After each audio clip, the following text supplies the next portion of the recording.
Hello student, मैं शाइन लूथरा। आज मैं आपको क्लास 5 की हिंदी मीडियम मैथ्स का पार्ट 8 करवाऊंगी, नक्शा। इसके अंदर हम जो है नक्शे के थ्रू हम मैथ को जो है करेंगे, गणित को करेंगे। नक्शे के थ्रू हम किस तरीके से करेंगे हम देखते हैं इसमें। आशी अपने स्कूल के साथियों के साथ गणतंत्र दिवस की परेड देखने के लिए इंडिया गेट गई। जब वे सब आराम से बैठ रहे थे तो उन्होंने लाउड स्पीकर पर इंडिया गेट के बारे में सुना। राष्ट्रपति परेड का सैल्यूट ले रही। राष्ट्रपति के दाहिने ओर इंडिया गेट है। इसे पहले विश्व युद्ध में मारे गए सिपाहियों की याद में बनाया गया था। बहुत सारे लोग राजपथ के दोनों ओर बैठे थे। यहीं से परेड गुजरती है। बच्चे आसपास दिखने वाली इमारतों को देखकर उनके बारे में बातें कर रहे थे।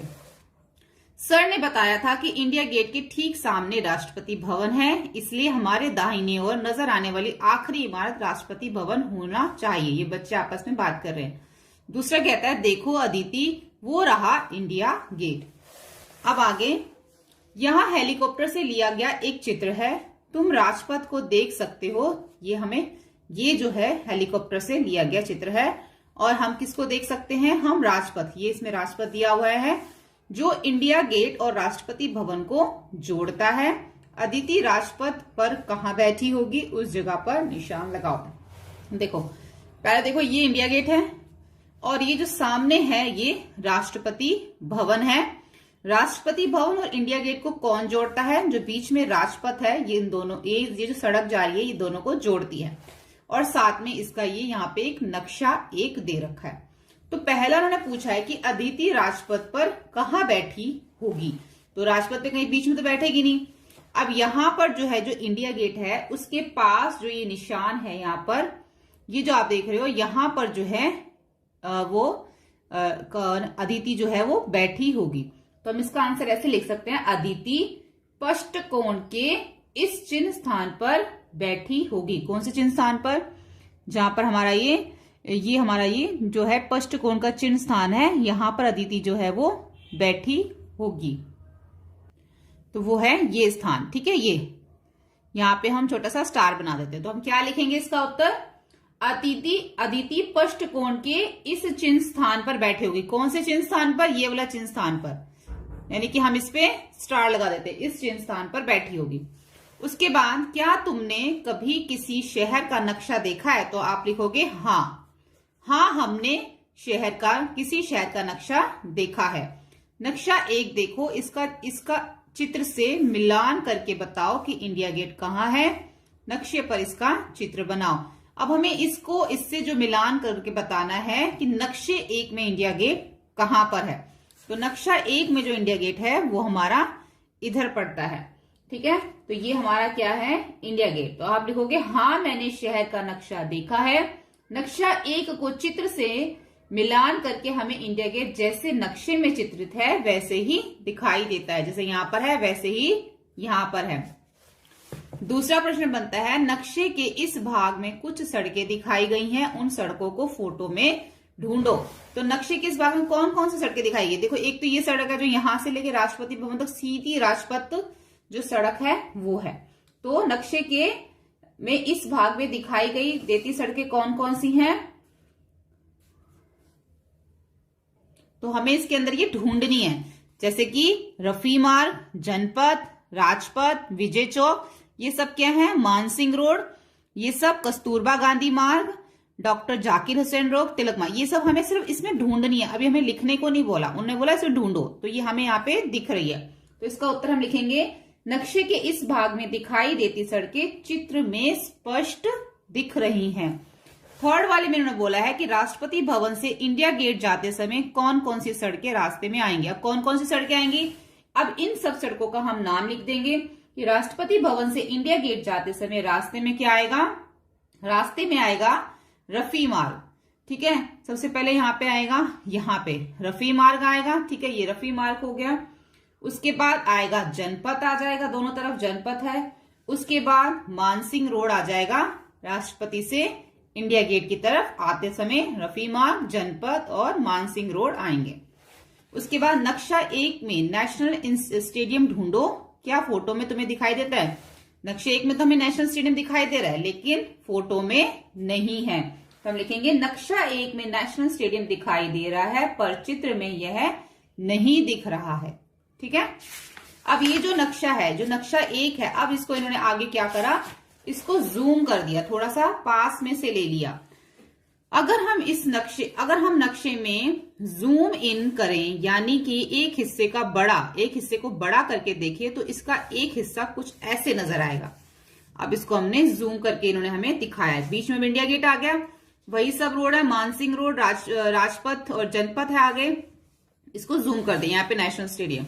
अब इन्होंने क्या बोला है कि पीले रंग के भाग की आकृति देखो। क्या तुमने ये आकृति पहले देखी है? इसके कितने भाग हैं? तो पीले रंग की भाग की अगर हम आकृति देखें, क्या तुमने ये पहले आकृति देखी है? तो हम लिखेंगे हाँ, हमने ये पहले आकृति देखी है। आपको देख के पता चल रहा है ना? तो ये कौन सी है, इसके कितने किनारे, इसके कितने किनारे हैं? हम लिखेंगे हाँ, हमने ये पहले आकृति देखी है, इसके 6 किनारे हैं। ठीक है, इस जगह को कहते हैं केंद्रीय हेक्सागन। इसको क्या कहेंगे? केंद्रीय हेक्सागन। 1 2 3 4 5 6 किनारे हैं। ठीक है, उसके बाद नक्शे से पता लगाओ, अगर तुम राजपथ पर चल रहे हो तो इंडिया गेट के बाद तुम्हारे किस तरफ चिल्ड्रन पार्क आएगा? अगर हम कहां से चल रहे हैं, अगर तुम राजपथ पर चल रहे हो तो इंडिया गेट के बाद तुम्हारे किस तरफ, अगर हम यहां से चल रहे हैं, देखो राजपथ से चल रहे हैं, अगर हम यहां से चल रहे हैं और यहां से चल रहे हैं, तो हमारे जो है ये हमारे दाहिनी तरफ जो है वो इंडिया गेट आएगा। हमने इधर से नहीं बताना, हमने इधर से बताना। अगर आप इधर से चल रहे हो तो आपका ये जो चिल्ड्रन पार्क है ये दाहिनी तरफ पड़ेगा, तो आगे कहाँ आएगा? दाहिनी ओर आएगा। इनमें से कौन सी सड़कें आपस में सबसे बड़ा कोण बनाती है? मानसिंह और शाहजहां रोड, अशोक और मानसिंह रोड, या जनपथ और राजपथ। अब देखो ऊपर हमें कोण दे रखे हैं, पहले दे रखा है मानसिंह रोड और शाहजहां रोड, तो यहां पर हमें मानसिंह रोड का ये दे रखा है, और शाहजहां रोड, देखो मानसिंह रोड शाहजहां रोड का हमें ये दे रखा है। तो देखो सबसे बड़ा कोण क्या बन रहा है? देखो ये 1 2 3 कोण दे रखे हैं। एक कोण हमें ये दे रखा है, दूसरा ये और तीसरा ये। तो इन तीनों में सबसे बड़ा जो कोण है वो कौन सा होगा? आपके सामने आपको दिख रहा है कि जो मानसिंह और यहाँ पे जो अशोक रोड है, जो इन दोनों से बन रहा है, इन दोनों सड़कों से जो कोण बन रहा है वो ही जो है सबसे बड़ा कोण है। तो इसमें सबसे बड़ा कोण कौन सा होगा? अशोक रोड, मानसिंह रोड वाला। ठीक है, इनमें से कौन सी सड़कें आपस में समकोण बना रही है? अब समकोण किससे बन रहा है, यानी कि 90 डिग्री का कोण? तो ये यही है राजपथ और जनपथ वाली, जिससे हमारा समकोण बन रहा है। तो हम लिखेंगे, इसमें लिखेंगे राजपथ और जनपथ वाली जो सड़क है उससे हमारा राजपथ और जनपथ, इससे हमारा समकोण बन रहा है। ठीक है, आगे देखो परेड का इंतजार करते हुए कांचा और उसके कुछ दोस्त सोच रहे थे कि परेड कहाँ खत्म होगी।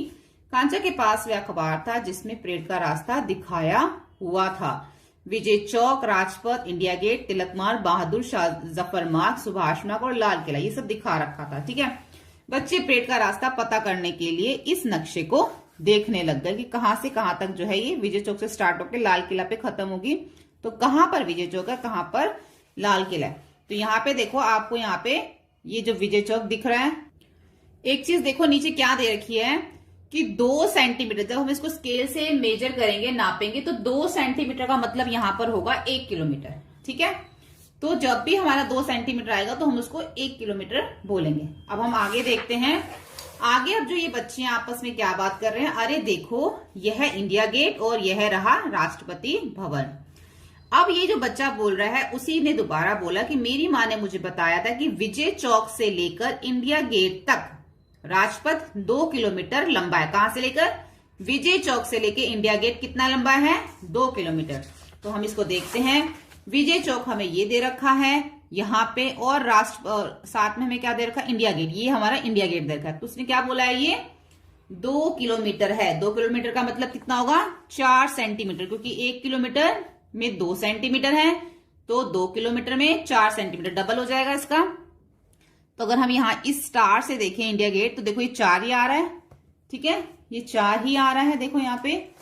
तो ये 4 सेंटीमीटर इंडिया गेट तक आ रहा है। तो इसका मतलब ये आप इसको 4 सेंटीमीटर को, या फिर आप इसको 2 किलोमीटर कह सकते हो, जैसे कि उसकी माँ ने उसको बताया तो ये सही है। विजय चौक से लेके इंडिया गेट तक का रास्ता 4 सेंटीमीटर, जिसको हम 2 किलोमीटर कहेंगे है।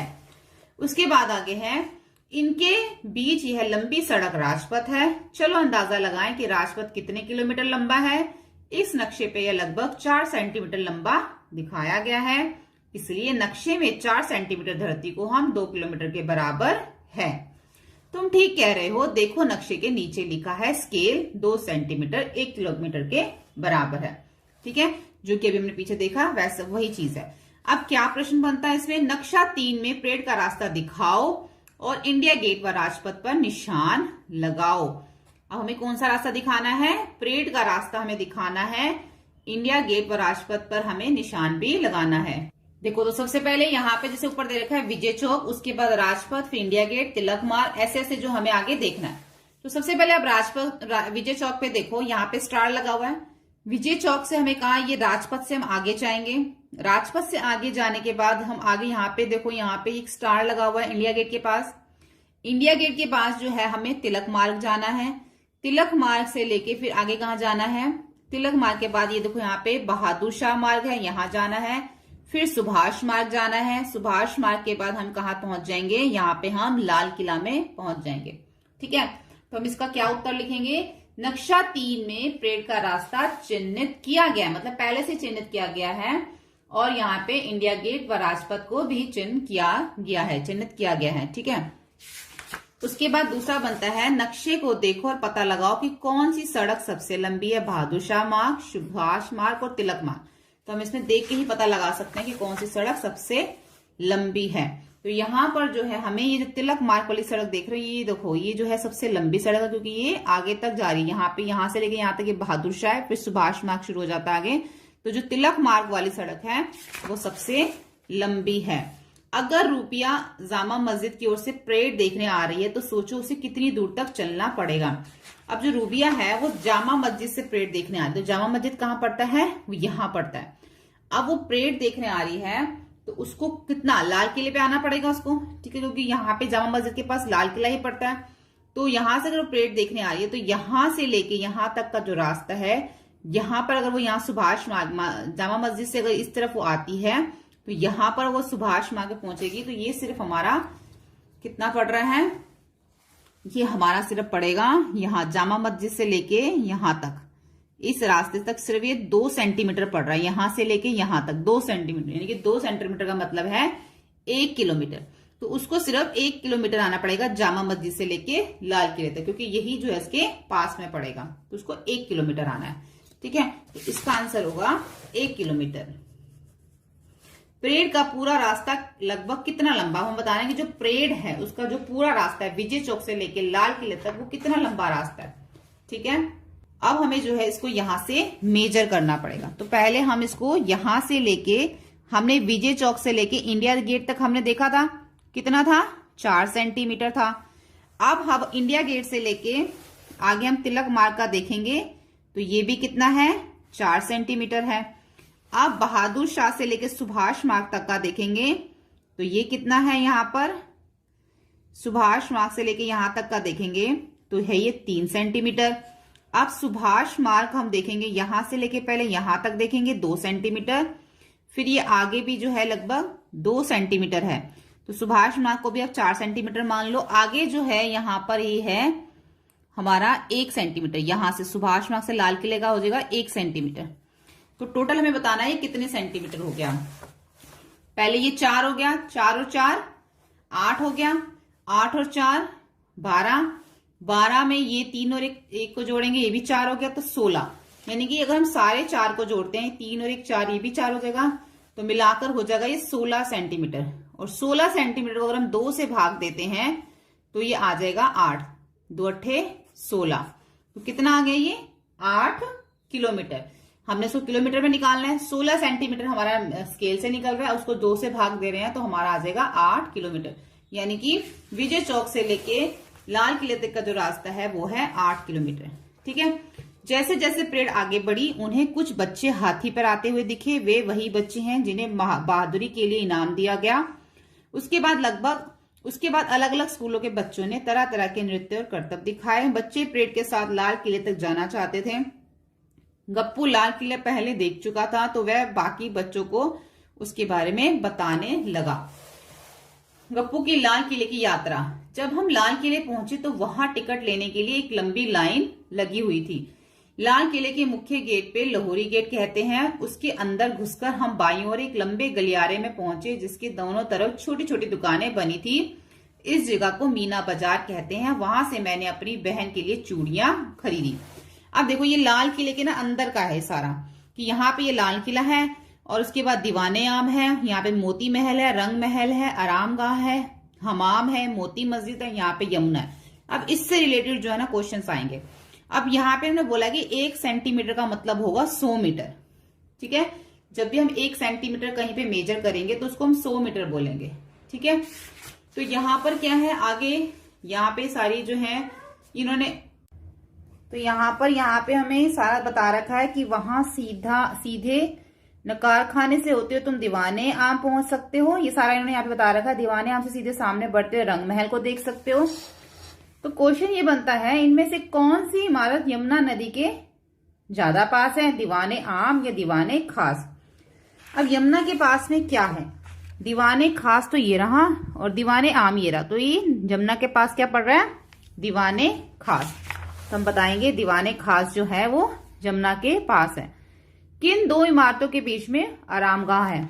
कौन सी 2 इमारतें जिनके बीच में आरामगाह है। ये देखो आरामगाह यहाँ पड़ रहा है, इधर रंग महल है और इधर ये देखो ये रंग महल है और ये क्या है, दीवाने खास। तो दीवाने खास ये आरामगाह है, ये रंग महल और ये दीवाने खास। तो दीवाने खास और रंग महल के बीच में आरामगाह पड़ रहा है। तो हम कहेंगे रंग महल और दीवाने खास के बीच में आरामगाह है। रंग महल से हमाम की ओर जाते हुए तुम किन इमारतों के सामने से गुजरोगे। कहां से, रंग महल से हमाम की ओर जाते हुए। तो रंग महल से हमें कहां जाना है, हमाम की ओर जाना है। तो पहले क्या है, रंग महल से हमाम की ओर। तो पहले रंग महल, उसके बाद कौन सा आएगा, आरामगाह, उसके बाद दीवाने खास, उसके बाद हमाम आएगा। तो रंग महल से हमाम की ओर जाते हुए हम आरामगाह और दीवाने खास की ओर से गुजरेंगे। ये 2 ही हैं जिसके बाद हमारा जो है वो हमाम आएगा। ठीक है, उसके बाद आ जाता है कौन कौन सा मैंने आपको बताया इसमें। रंग महल से जाते से हम आरामगाह से निकलेंगे, फिर दीवाने खास के पास जाएंगे, दीवाने खास के बाद आके हम मोती मस्जिद भी आएंगे और मोती मस्जिद के बाद हम हमाम में जाएंगे। ठीक है, उसके बाद आ जाता है इस नक्शे में मीना बाजार से सबसे दूर कौन सी इमारत है। तो नक्शे में मीना बाजार से सबसे दूर वाली इमारत हमें बतानी है। मीना बाजार कहाँ है पहले हम देखते हैं, ये रहा मीना बाजार। अब मीना बाजार से जो सबसे दूर इमारत है वो है हमाम। ठीक है, क्योंकि देखो यहाँ पे मीना बाजार, फिर ये आ जाएगा, फिर दीवाने आम, फिर मोती, ये सबसे जो दूर पड़ती है वो पड़ती है हमाम, क्योंकि वो लास्ट में पड़ती है। ठीक है, उसके बाद आ जाता है दीवाने खास से लाहौरी गेट लगभग कितनी दूर है। दीवाने खास से लाहौरी गेट कितनी दूर है। अब दीवाने खास कहां पर है, ये दीवाने खास है और कौन सा गेट, लाहौरी गेट, ये रहा लाहौरी गेट। अगर हम दीवाने खास से लाहौरी गेट को नापें तो 1-1 सेंटीमीटर अगर हम देखें तो करते करते 6 सेंटीमीटर आ जाएगा। ठीक है, दीवाने खास से दीवाने आम, फिर दीवाने आम से नकार खाना, फिर यहां से मीना बाजार, फिर यहां से ये अंदर का लाहौरी गेट, करते करते आ जाएगा हमारा 6 सेंटीमीटर। अगर हम स्केल से देखें 6 सेंटीमीटर बराबर है 600 मीटर के, क्योंकि 1 सेंटीमीटर 100 मीटर के बराबर था, 6 सेंटीमीटर 600 मीटर। तो कितनी दूर आ जाएगा ये, हम लिखेंगे 600 मीटर जो है वो दूर है। ठीक है, अब यहां देखो बड़ा करो या छोटा करो। देखो यहाँ पे इन्होंने एक चित्र बना रखा है। ये जो है हमारा 1-1 सेंटीमीटर का बीच में स्क्वायर दे रखा है। खाना जो 1-1 सेंटीमीटर का उसमें बना रखा है। आगे जो हमें ये आधा सेंटीमीटर का दे रखा है और नीचे में 2-2 सेंटीमीटर का दे रखा है। तो जिस तरीके से जितने खानों में ये बना है उतने खानों में हमें आधा सेंटीमीटर से बनाना है, उतने ही खानों में हमें 2-2 सेंटीमीटर की ग्रिड से बनाना है। जितने खाने इसमें आए हैं 1 2 3 4, तो 4 से बनाया हमने, 1 2 3 4, ऐसे यहाँ पे 1 2 3 4। इसी तरीके से हमने सेम खाने जो है वो बनाने हैं इसके अंदर, चाहे वो 1 का हो, चाहे वो आधा का, चाहे वो 2 का हो। आओ कोशिश करें। यह परेड वाले रास्ते को नक्शे के एक और छोटा सा हिस्सा है।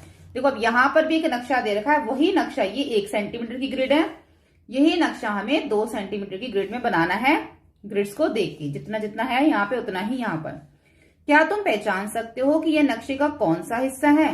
ये नक्शे का कौन सा हिस्सा है, हमें इसके अंदर इसको बताना है। तो नक्शे का यह भाग राजपथ, रफी मार्ग, जनपथ, मानसिंह रोड, इंडिया गेट आदि को दर्शाता है। क्योंकि इन्होंने छोटा सा दिखा रखा है। देखो यहाँ पे ये इंडिया गेट है ना, इंडिया गेट यहाँ पर है। अब इंडिया गेट से सामने क्या है? सामने राजपथ है, और राजपथ के इधर क्या है?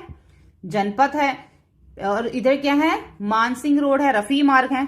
तो ये जो रास्ता है, तो इसका उत्तर हम लिखेंगे नक्शे का यह भाग राजपथ, रफी मार्ग, जनपथ, मानसिंह रोड और इंडिया गेट आदि को दर्शाता है। अब इसे 2 सेंटीमीटर ग्रिड में बड़ा बनाने की कोशिश करें। याद रखना कि नक्शे की आकृति ना बदले। यहाँ पे हमें इसको बनाना है। अगर हम परेड के पूरे रास्ते को आधे सेंटीमीटर की ग्रिड को बनाने की कोशिश करें तो उसका स्केल क्या होगा? नक्शे पर अभी तो कितना है? 2 सेंटीमीटर का ग्रिड। हमें किस पे बनाने के लिए बोला जा रहा है? आधे सेंटीमीटर ग्रिड पे। तो नक्शे पर 1 सेंटीमीटर, जमीन पर 1 किलोमीटर होगा। नक्शे का आधा सेंटीमीटर जमीन पर बोला है कि 1 सेंटीमीटर 1 किलोमीटर के बराबर होगा। आधा सेंटीमीटर भी 1 किलोमीटर के बराबर होगा। नक्शे का जो 2 सेंटीमीटर है वो जमीन पर 1 किलोमीटर होगा। तो जो इसका बड़ा स्केल नक्शे पे 2 सेंटीमीटर है वो 1 किलोमीटर जमीन पर होगा। ये देखो, ये वाला जो है ना, अगर हम परेड के पूरे रास्ते को आधे सेंटीमीटर के ग्रिड पर बनाने की कोशिश करें तो उसका स्केल क्या होगा? अगर हम आधे सेंटीमीटर वाले पे बनाने की कोशिश करें तो उसका स्केल ये होगा 2 सेंटीमीटर 1 किलोमीटर के बराबर है, क्योंकि उन्होंने हमें पीछे दे रखा था नक्शे के अंदर। ठीक है, तो आज हम इस वीडियो में इतना करेंगे। नेक्स्ट वीडियो में हम इसका यहां से जो है भारत के अलग अलग राज्यों में आए नर्तक, इसके बारे में आगे इसको कंप्लीट करेंगे। वीडियो हेल्पफुल लगे तो please like, share and subscribe करें। Thank you. हेलो स्टूडेंट, मैं शाइन लूथरा। आज मैं आपको इस वीडियो में क्लास 5 की हिंदी मीडियम की मैथ्स का पेज नंबर 120 से करवाऊंगी। इससे पहले के सभी पेजेस हमने चैनल में अपलोड कर दिए हैं, आप जाके देख सकते हैं। आज हम करेंगे यहाँ से भारत के अलग अलग राज्यों में आए नर्तक, यानी कि डांसर जो होते हैं। बच्चों ने बहुत सी झांकियां नर्तकों को देखा। कर्नाटका से आए नर्तक सबसे अच्छे थे। इन लोगों को दिल्ली आने के लिए कितनी दूर यात्रा करनी पड़ी? मुझे त्रिपुरा का नाच पसंद आया। सिक्किम और त्रिपुरा दिल्ली से दूर है और पर हरियाणा और उत्तराखंड पास है। तो यहाँ पर जो है उसके बाद है, नीचे दिए गए भारत के नक्शे को देखो और उन राज्यों को ढूंढो जिनके बारे में ये बच्चे बात कर रहे हैं। ठीक है, कौन कौन से राज्य के बारे में बात कर रहे हैं? पहले तो उन्होंने कर्नाटका की बात करी। कर्नाटका कहाँ है? इधर है कर्नाटका। फिर उन्होंने दिल्ली की बात करी, तो दिल्ली कहाँ है? यहाँ पर दिल्ली है। फिर उन्होंने त्रिपुरा, और मुझे त्रिपुरा का नाच पसंद आया। सिक्किम, त्रिपुरा और सिक्किम, देखो सिक्किम तो यहाँ पर है, और जो त्रिपुरा है वो हमें इसमें देखना है कि त्रिपुरा कहाँ पर है। यहाँ पर है इसका सिक्किम, और मणिपुर, मिजोरम, ये रहा त्रिपुरा, ये इसका त्रिपुरा हो गया। ठीक है, तो यहाँ पे इन सब की जो बात कर रहे थे उसको हमने देख लिया। आगे है, कर्नाटका की टीम बैंगलोर से चली और उत्तर दिशा की ओर बढ़ी। कहां से चली?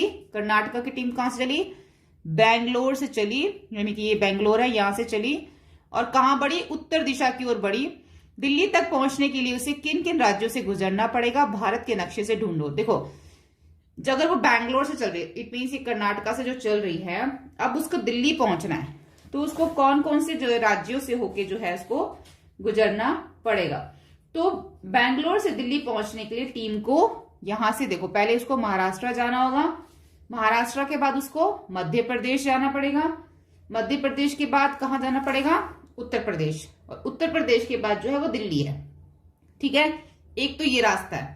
दूसरा हम ये कह सकते हैं, यहां से कर्नाटका से महाराष्ट्र, महाराष्ट्र से मध्य प्रदेश, मध्य प्रदेश से राजस्थान भी जा सकता है, और राजस्थान से फिर जो है आगे हरियाणा और फिर दिल्ली। 2 रास्ते हैं, इधर से भी जा सकता है और इधर से भी जा सकता है। तो उसको दिल्ली से बैंगलोर से दिल्ली जाने के लिए उसको कहाँ कहाँ से निकलना पड़ेगा? महाराष्ट्र, मध्य प्रदेश, उत्तर प्रदेश, राजस्थान और हरियाणा। ठीक है, इस तरीके से हम लिख सकते हैं इसको। उसके बाद दूसरा बनता है कि जम्मू कश्मीर दिल्ली से उत्तर दिशा में पड़ता है, इसलिए वहां से आने वाली टीम दिल्ली पहुंचने के लिए दक्षिण की ओर चली जाती है। वे कौन कौन से राज्यों से गुजरती है? यानी कि जो जम्मू कश्मीर है वो दिल्ली से, अगर हम दिल्ली से देखें तो जम्मू कश्मीर उत्तर दिशा की ओर पड़ता है, इसलिए वहां से आने वाली टीम दिल्ली पहुंचने के लिए दक्षिण की ओर जाती है। ठीक है, वे कौन कौन से राज्यों से गुजरती है? तो दिल्ली से जम्मू कश्मीर पहुंचने के लिए, अगर दिल्ली से जम्मू कश्मीर पहुंचना है तो टीम के लिए कहां कहां से होकर निकलना पड़ेगा? यहां से दिल्ली के बाद क्या है? हिमाचल प्रदेश है। उसके बाद हिमाचल प्रदेश, यहां से दिल्ली के बाद पंजाब भी है, यहाँ पे हिमाचल प्रदेश भी है, हरियाणा भी है यहाँ पर, और इन सब राज्यों से होके गुजरना पड़ेगा। यानी कि दिल्ली के बाद यहाँ पे हरियाणा पड़ गया, यहाँ पे चंडीगढ़ पंजाब पड़ गया, हिमाचल प्रदेश पड़ गया, उसके बाद जम्मू कश्मीर। तो इन सब राज्यों से होके गुजरना पड़ेगा। उसके बाद नोनू गुजरात में रहता है। नोनू का मित्र जावेद पश्चिम बंगाल में रहता है। नोनू अपने मित्र के पास जाना चाहता है, वह किस दिशा की ओर यात्रा करेगा? नोनू कहाँ रहता है? गुजरात में। उसको कहाँ जाना है? पश्चिम बंगाल में जाना है। तो वो कौन सी पश्चिम की ओर जाएगा? पूर्व की ओर, दक्षिण की, उत्तर की ओर? तो हम गुजरात से पश्चिम बंगाल देखते हैं कहां तक, कहां पे पड़ता है। ये गुजरात है और जो पश्चिम बंगाल है वो इधर पड़ रहा है, यानी कि पूर्व की ओर पड़ रहा है। ठीक है, ये पश्चिम लिखा हुआ, ये पूर्व। तो गुजरात पश्चिम से, अगर वो गुजरात पश्चिम से, पश्चिम में क्या है? गुजरात। यहां से चलेगा तो पूर्व के पश्चिम बंगाल में पहुंचेगा। तो उसको कहां जाना पड़ेगा? पूर्व की तरफ जाना पड़ेगा। क्या जम्मू कश्मीर के उत्तर में कोई राज्य है? क्या जम्मू कश्मीर के उत्तर में कोई राज्य है? क्या गुजरात के पश्चिम में कोई राज्य है? तो जम्मू कश्मीर के उत्तर में देखना है और गुजरात के पश्चिम में देखना है। तो यहां पर आ जाता है उत्तर। तो जम्मू कश्मीर के उत्तर में कोई राज्य नहीं, क्योंकि उत्तर में सबसे पहले जम्मू कश्मीर ही है और पश्चिम में सबसे पहले गुजरात ही है। तो इन दोनों का आंसर आ जाएगा नहीं।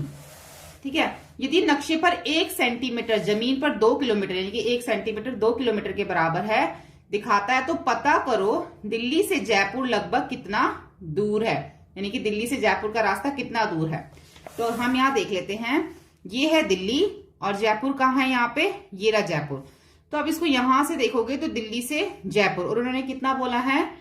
उन्होंने बोला है कि जो 1 सेंटीमीटर है वो 200 किलोमीटर के बराबर। अगर हम यहां से लेके यहां तक इसको नापेंगे तो 1 सेंटीमीटर तो आ ही जाएगा।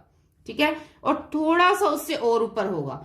तो इसका मतलब यहां से लेके यहां तक जो हम 1 सेंटीमीटर बोल रहे हैं वो 200 किलोमीटर तो है ही है, क्योंकि 1 सेंटीमीटर तो आ ही जाएगा, और थोड़ा सा और ऊपर होगा। इसका मतलब जो इसकी दूरी होगी 250 किलोमीटर होगी। ये आपको खुद से भी थोड़ा सा अंदाजा लगाना पड़ेगा।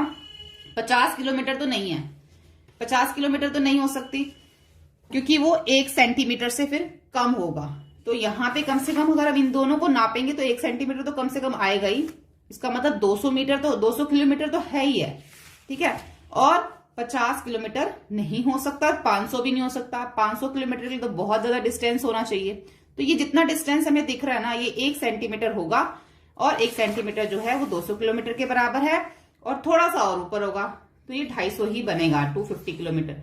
अंदाजा लगाओ कि जयपुर से भोपाल कितना दूर है। हमें सिर्फ अंदाजा लगाना है जयपुर से भोपाल, नक्शे पर सेंटीमीटर से और वास्तव में किलोमीटर से। तो हम अगर हम जयपुर से भोपाल देखें तो यहां पर आ जाता है हमारा जयपुर, और भोपाल कहाँ है हमारा?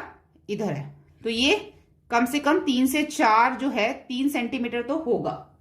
ठीक है, अगर ये 3 सेंटीमीटर होता है या 2 सेंटीमीटर होगा, ये यहां से लेके यहां तक एक और यहां से लेके यहां तक दूसरा। अगर हम स्केल से देखें, अगर हम यहां से देखें तो ये कितना दिख रहा है? देखो ये 2 सेंटीमीटर ही आ रहा है, ये देखो। ठीक है, ये देखो यहां से लेके यहां तक ये 2 सेंटीमीटर ही आ रहा है। तो 2 सेंटीमीटर का क्या मतलब हो गया? 1 सेंटीमीटर में 200 किलोमीटर, तो 2 सेंटीमीटर में कितने हो गए? 400 किलोमीटर। तो हम यहां लिख देंगे नक्शे पे 2 सेंटीमीटर, वास्तव में 400 किलोमीटर है। ठीक है, नक्शे को देखकर बताओ कौन सा राज्य 4 अन्य राज्यों से घिरा हुआ है। तो ऐसा कौन सा राज्य है जो 4 अन्य राज्यों से घिरा हुआ है? तो हम यहां लिख देंगे मध्य प्रदेश, इसके चारों तरफ जैसे कि महाराष्ट्र है, उत्तर प्रदेश है, गुजरात है, छत्तीसगढ़ है। तो ये चारों से जो है वो 4 अन्य राज्यों से घिरा हुआ। तो इसका आंसर हम लिख देंगे मध्य प्रदेश। ठीक है, उसके बाद किस राज्य का क्षेत्रफल सबसे ज्यादा है? अगर उसका नाम नक्शे में नहीं है तो अपने अध्यापक अथवा माता पिता से पूछकर लिखो। बताओ तुमने उत्तर की खोज कैसे करी। जो सबसे ज्यादा जो क्षेत्रफल है वो है राजस्थान का।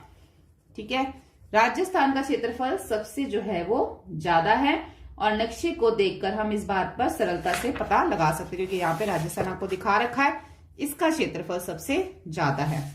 ठीक है, यानी कि जो राजस्थान है वो पूरे इंडिया में सबसे जो है ये बड़ा राज्य है। ठीक है, कौन से राज्य का क्षेत्रफल सिक्किम से लगभग 8 गुना है? अब सिक्किम से 8 गुना वाला राज्य कौन सा है?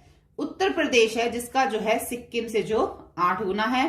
राजस्थान का क्षेत्रफल पंजाब राज्य के क्षेत्रफल से लगभग कितने गुना है? अब राजस्थान का जो क्षेत्रफल है वो पंजाब से जो है वो 7 गुना बड़ा है। आप इसको लिख देना, यानी कि राजस्थान पंजाब से 7 गुना बड़ा है। आगे देखो, बाल समुद्र तट पर खड़ा विशाल समुद्र को देख रहा है कौन? बाला। बाला जो है वो समुद्र तट पे खड़ा और एक बहुत बड़े समुद्र को देख रहा है। ऐसा लग रहा है कि समुद्र का कहीं कोई अंत नहीं है, कि समुद्र का कोई अंत ही नहीं, इतना बड़ा है। क्या तुमने समुद्र देखा? क्या तुमने समुद्र देखा है? हाँ हाँ लिख सकते हो, अगर नहीं देखा तो नहीं। चित्र में समुद्र कहाँ है? हाँ, आपको सामने दिख रहा है। भारत के नक्शे में समुद्र को ढूंढो और नक्शे के समुद्र को किस रंग से दिखाया गया है? तो हाँ, मैंने समुद्र देखा है। चित्र में समुद्र बाला के सामने है, नक्शे में समुद्र को नीले रंग से दिखाया गया है। उन राज्यों के निशान लगाओ जिनके एक तरफ समुद्र है। अब किन किन राज्यों में जो एक तरफ समुद्र है? जैसे ये देखो, ये जितना भी नीला हिस्सा है ना, ये सब समुद्र। जैसे गुजरात की तरफ हो गया समुद्र, और उसके बाद महाराष्ट्र की तरफ हो गया, उसके बाद कर्नाटका की तरफ हो गया, फिर यहाँ पर जो अगर हम आगे देखें यहाँ पे केरल की तरफ भी हो गया, यहाँ पे तमिलनाडु की तरफ हो गया, आगे आगे देखिए तो ये आंध्र प्रदेश की तरफ भी है। तो ऐसे से जहां जहां पे आपको दिख रहा है ना, वहां पे आपने उसको लिख देना। पश्चिम बंगाल की तरफ है, उड़ीसा की तरफ है, तो इन सब राज्यों की तरफ क्या है? यहाँ पे समुद्र है। एक ऐसे राज्य का नाम लिखो जिसके किसी और भी समुद्र नहीं है। तो ऐसे भी राज्य है, आप मध्य प्रदेश लिख दो, इसकी किसी और नहीं है। ठीक है, छत्तीसगढ़ लिख दो, इसकी और नहीं है। यहाँ पे उत्तर प्रदेश की और नहीं है। तो अब इनमें से कोई भी लिख सकते हो।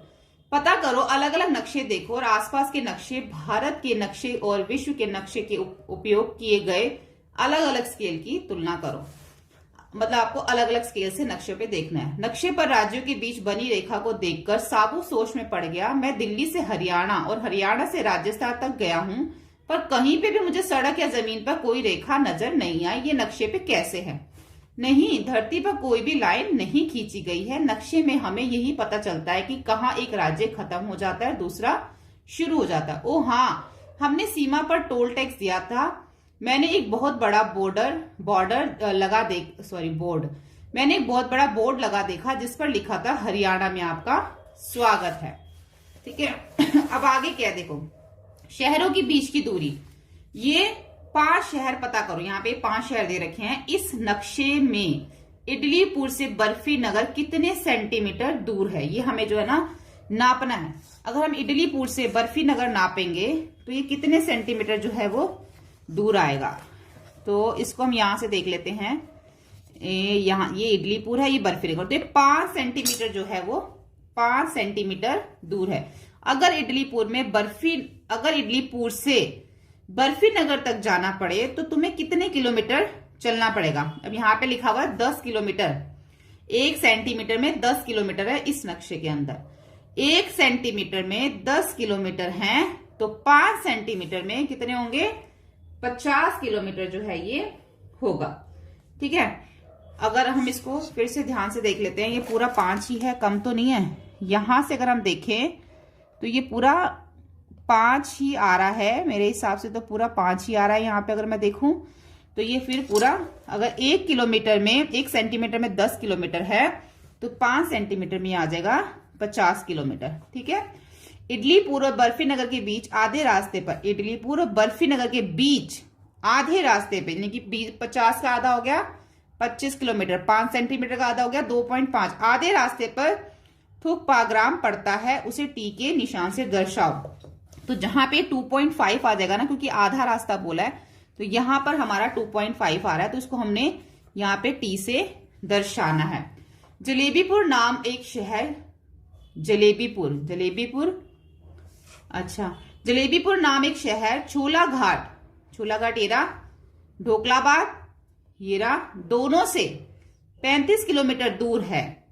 झोलाघाट कौन सी जगह बोल रहे हो? जलेबीपुर जो जगह है वो ढोकलाबाद और झोलाघाट से 35 किलोमीटर दूर है। क्या लगता है कि वे कहाँ हो सकता है? उसके लिए जे का निशान लगाओ। तो ये जो है कहाँ हो सकता है? अगर हम इसको मेजर करें, अगर यहां से मैं इसको मेजर करूं, ये ढोकलाबाद है, ढोकलाबाद से भेलपुर मेजर करूं, उसके बाद ये मैं आगे धागे से जो थ्रेड है उससे मेजर करने के बाद मैं स्केल से मेजर करूं, तो इसका जो सेंटर पॉइंट पड़ेगा, मतलब 35 किलोमीटर हमें जो है ना इसका देखना है। तो 35 किलोमीटर का मतलब हो जाएगा इसके अंदर 3.5 सेंटीमीटर। ठीक है, तो जहां पर भी ये 3.5 सेंटीमीटर पड़ेगा, ढोकला पास से लेके भेलपुर तक पहले मेजर करोगे, फिर आगे धागे से नाप के उसको स्केल पे मेजर करोगे, तो जहां पे भी 3.5 सेंटीमीटर पड़ेगा वहां पर हम जो है इसको लिख देंगे। तो मैं मेरे हिसाब से इसको हमें यहाँ पर जो है वो लिख देना चाहिए। यहाँ पे जहां तक मुझे लगता है कि यहां से लेके यहां तक ये 3.5 जो है वो होगा। ठीक है, जब मैंने ये इसकी इंग्लिश मीडियम की बुक सॉल्व करी थी तब मैंने इसको मेजर किया था, तो वो यहीं पर हमारा जो 3.5 सेंटीमीटर आ रहा था, जो कि यहाँ पे जलेबीपुर पड़ेगा। यहाँ पे हमने जे लिख दिया। भेलपुर और झोलाघाट के बीच के रास्ते की दूरी पता करो। भेलपुर का है ये, भेलपुर से लेके झोलाघाट के जो बीच की रास्ता की दूरी है वो हमें धागे से नापनी होगी। तुम धागे का इस्तेमाल कर सकते हो। तो जो भेलपुर से लेकर झोलाघाट तक अगर हम देखें तो ये 5.5 सेंटीमीटर आता है। ठीक है, तो 5.5 सेंटीमीटर का मतलब हो जाता है 55 किलोमीटर। अगर हम मैप पे देखें तो 5.5 सेंटीमीटर, दोनों में से कुछ भी लिख सकते हो। तो इसके बीच की दूरी 5.5 सेंटीमीटर है। अब यहाँ पर एक आशिका स्कूल है, उसका नक्शा दे रखा है। आशिका स्कूल ऊपर से इस तरह दिखता है। स्कूल के नक्शे को ध्यान से देखो और खाने गिनकर पता लगाओ। ये देखो, ये जो स्कूल का नक्शा आप देख लो, यहाँ बगीचा है, यहाँ स्कूल सभा मैदान है, यहाँ पर हॉल है, ये सारी क्लासेस हैं, 3rd A, 5th, 2nd, 3rd B, 4th, 1st, ये सारी क्लासेस है। ये खेल का मैदान है, यहाँ पर दफ्तर है, ये गेट है। और ये जो ये चीजें देख रहे हो ना, ये सब कमरे के गेट है, एंट्री जहां से होती है कमरों के अंदर। ठीक है, आप देखो क्वेश्चन क्या बनते हैं इसमें। स्कूल सभा मैदान का क्षेत्रफल दफ्तर के क्षेत्रफल से कितना गुना ज्यादा है? तो किसका क्षेत्रफल? स्कूल मैदान का। अब स्कूल मैदान का क्षेत्रफल ये है, दफ्तर का क्षेत्रफल ये है। तो हमने पता इसको कैसे देखना है, यहाँ पे लिखा हुआ स्केल 2 सेंटीमीटर जो है वो 5 मीटर के बराबर है। तो देखो ये 2 सेंटीमीटर इधर आ रहा है। ठीक है, ये 2 सेंटीमीटर हो गया इधर वाला, यानी कि ये जो है वो 5 मीटर है। अब अगर मैं इधर से देखूं तो ये कितना आ रहा है, यहां से ये जो है यहां से भी 5 मीटर आ रहा है, यानी कि 2 सेंटीमीटर आ रहा है।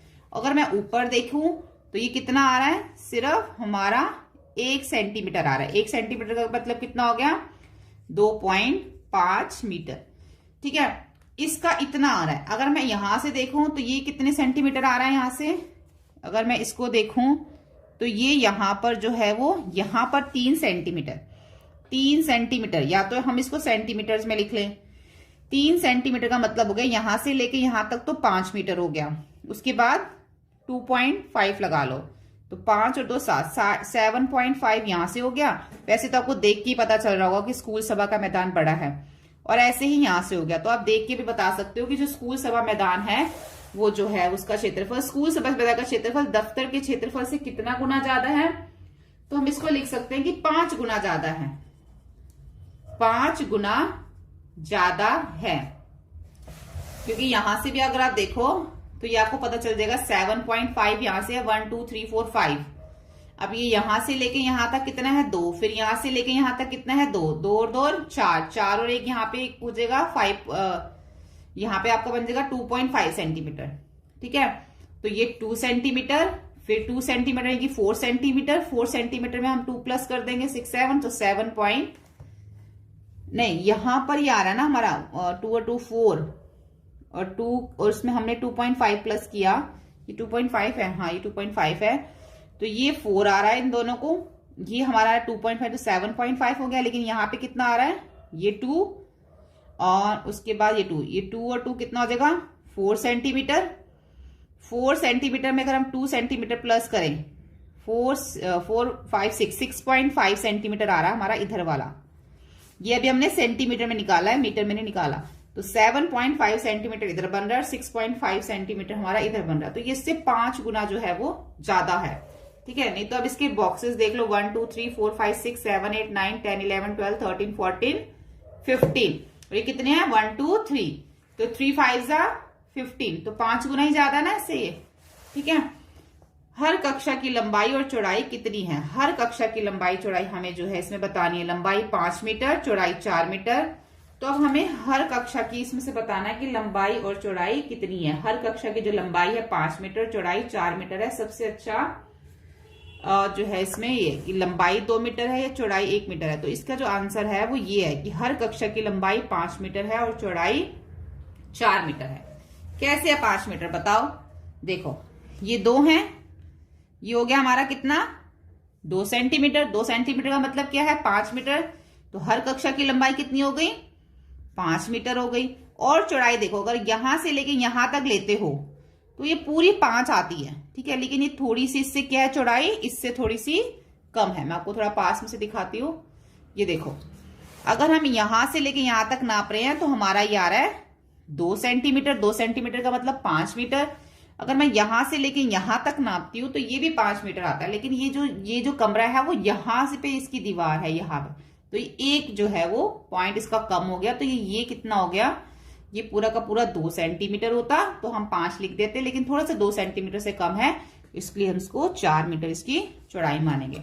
तो लंबाई होगी 5 मीटर, चौड़ाई होगी 4 मीटर।